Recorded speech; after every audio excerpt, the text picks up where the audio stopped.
The end of the season is fast approaching with the Reds' final game of the campaign this weekend against relegated Southampton.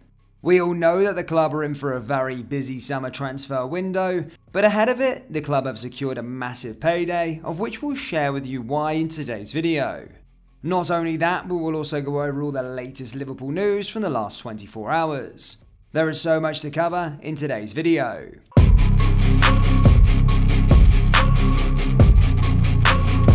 And hello everybody, welcome back to the channel guys. Before we do get into today's video, as always, please do smash that like button and subscribe to the channel for daily Liverpool content. Though briefly, seemingly set for a move to Liverpool, Uruguayan midfielder Manuel Ugarte is now leaving Sporting Lisbon for another club in Europe. At the end of April, widespread reports in Portugal claimed that Liverpool were in talks over a deal for Ugarte, with scouts tracking his progress in Lisbon. With a €60 million release clause in his contract, Sporting Lisbon were expected to hold firm on his price tag, while his agent told newspaper O Jogo he was sure he'll leave. However, earlier this month, Goal's Neil Jones reported that Ugarte was in fact not a target for the Reds, who were pursuing Alexis McAllister as a priority. The 22-year-old has since been linked with Chelsea, Tottenham and Aston Villa, but according to sources, he is now joining Paris Saint-Germain.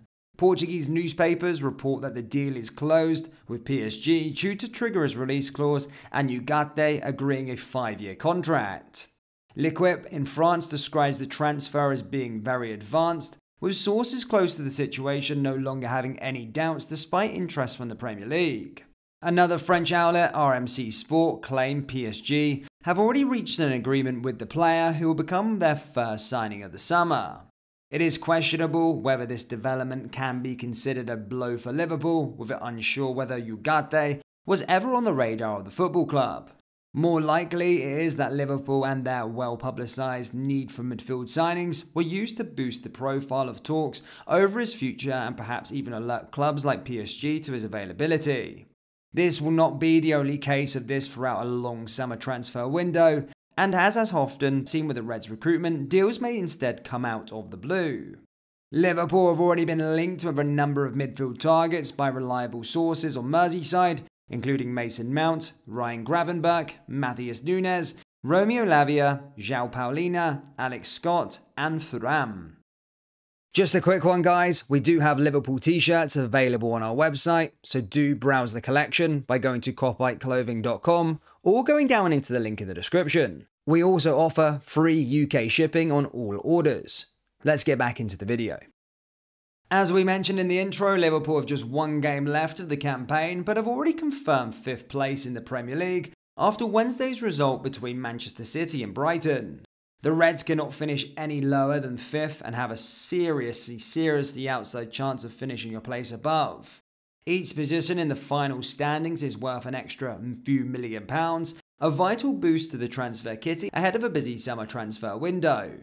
Liverpool, for finishing 5th, managed to bag themselves £35 million in prize money, but not only that, have secured a place in the Europa League group stages, which lands the club a further £5 million in prize money, and £5 million in their guaranteed share of the TV pool. This takes the total figure to £45 million for Liverpool finishing 5th in the Premier League. There is a chance for the club to make even more though for qualifying, as each win in the group stage of the Europa League bags the club £500,000, and winning the group itself lands a further £1 million, which can be made up next season. Whilst this is a considerable drop-off in revenue for achieving Champions League qualification, it is certainly a lot better than finishing outside of the European places, which was once a possibility a couple of months ago due to our poor form. Trent Alexander-Arnold has been named in Gareth Southgate's England squad for the first time since the World Cup, alongside Jordan Henderson. The two Liverpool players will join up with the England squad after the end of the Premier League season, as the Three Lions face Malta on June 16th and then North Macedonia on June 19th in the Euro 2024 qualifiers.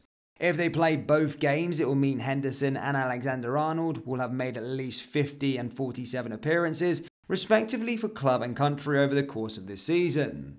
The weak nature of the opposition against Malta at least will mean that Southgate will likely not need to play his first choice side, meaning both players could feature in that one. Alexander-Arnold hasn't been in the squad since the World Cup, in which he played just 33 minutes before England went out to France at the quarter-final stage. After 6 assists and 1 goal in his last 9 appearances, Southgate has deemed him good enough for a recall, but he is unlikely to be first-choice option at right-back. In recent times, Reece James, Kyle Walker and Kieran Trippier have all been picked ahead of him. The former will miss these matches through injury though. Despite his good form, Curtis Jones hasn't been called up, but he will go to the Under-21s Euros later in June. Harvey Elliott will also be in the squad for the tournament.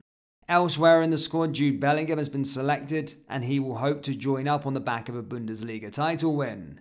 If his Borussia Dortmund beat Mainz on Sunday, Klopp's 2 old teams, Dortmund will be crowned champions for the first time since 2012. Mark Gay of Crystal Palace, who Liverpool have been linked to recently, is also in the squad. Ahead of his departure from Liverpool this summer, Roberto Firmino is given 200 personalised gifts to players and staff to show his appreciation. Firmino will leave Anfield after 8 successful seasons next month, with the striker due to begin talks with interested clubs shortly. Along with James Milner, Naby Keita and Alex Oxlade-Chamberlain, he bids his farewell to Anfield, with a post-match ceremony following the 1-1 draw with Aston Villa on Saturday. On Sunday, the squad and their families gathered at the stadium for a goodbye party for the number 9, with speeches from Jurgen Klopp and Jordan Henderson. At the event, Firmino presented 200 players, staff, friends and family with personalised gift boxes, as revealed by Sky Germany's Florian Plettenberg. Upon opening the box, the message, "Thank you for being a part of my story," accompanies a timeline of Firmino's time at Liverpool. The Brazilian arrived from Hoffenheim as £29 million in 2015 and overcame early doubters to win 7 trophies and reach 4 more finals in the Champions League, Europa League and League Cup. Under the date of May 30th, 2023 is the caption, "Everything comes to an end." Beneath that insert, those close to Firmino were given a perfume featuring the 31-year-old's F logo and personalised Liverpool shirt. It's a gesture that shows Firmino's love for Liverpool and those who have grown closest to him over these 8 years at Anfield. His gift a year after is a similar act from Sadio Mane, who left Merseyside for Bayern Munich in June, returning to present chocolates and handwritten letters to 150 staff members. Liverpool fans, what do you make of our chances in the Europa League next season, and do you think we'll win the trophy? Do let me know your thoughts down there in the comment section below. That brings us to the end of today's video. As always, please do smash that like button and subscribe to the channel for daily Liverpool content. Remember, we do have Liverpool t-shirts available on our website, so do browse the collection by going down into the link in the description or go to cobbyclothing.com. Thank you, and I'll see you all next time. Take care. Peace.